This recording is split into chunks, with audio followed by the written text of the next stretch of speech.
Are you a gas guzzler who always needs to go to the boat first? Are you ready for a longer dive to see more marine life? We're gonna help you with that. Let's dive in.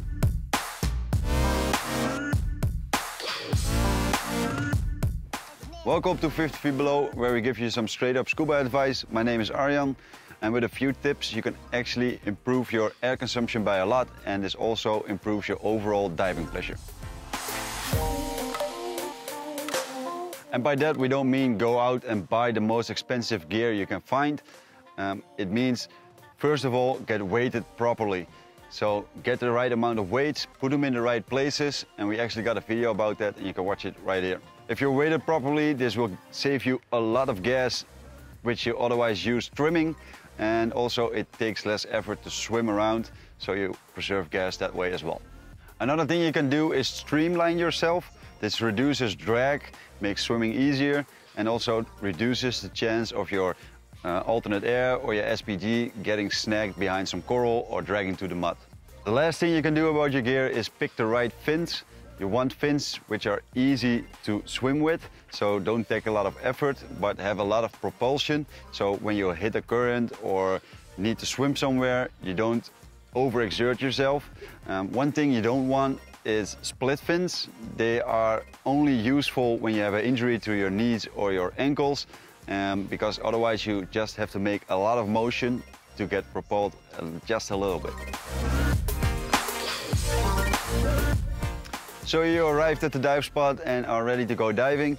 Only thing left to do is put on your own gear, help your buddy into his gear, do a buddy check, wait your turn in 100 degrees with your gear on to jump off the boat, and maybe even do a little surface swim to the dive spot. This together takes a lot of effort, and most divers arrive on the actual dive spot before the descent overexerted and out of breath.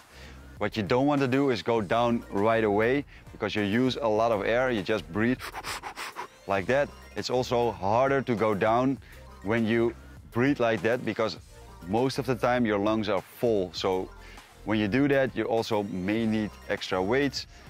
Best thing to do is just calm yourself, catch your breath, and then descend. If you do this, you will notice that you will save a tremendous amount of air right from the get-go. Being able to control your buoyancy is monumental to your air consumption. If you can control your buoyancy, this will drop down your air consumption by a lot. If you're able to control your buoyancy, this will make you calmer underwater, make you less likely to overexert yourself, and makes for a more pleasant dive overall. The best way to train your buoyancy as a beginning diver is to do a buoyancy specialty, and also we made a video about some buoyancy controlling tips, and you can find it right here. Another major thing which is related to this is your position in the water. Most divers go through the water like this, which has a lot of drag and takes a lot of effort. There's an easy way to fix this, and that's by learning the frog kick. By this way your legs stick up at the end and you'll be more horizontal in the water. It's a bit hard to learn, but once you master it, you have a much better diving position, and also you won't kick up as much dust as you used to.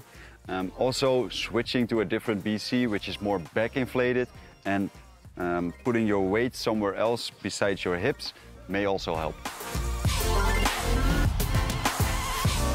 One of the pitfalls for many new divers, which takes up a lot of air, is doing everything at once. They want to check their air, they want to check their computer, navigate, see where their buddy is. Oh, there's a pretty fish here, and when you throw a camera in that mix, the mayhem is complete.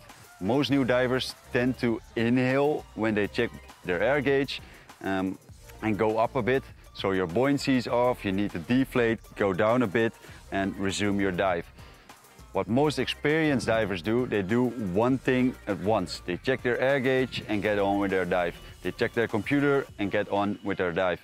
It's not like they can do everything at once, they choose not to do it.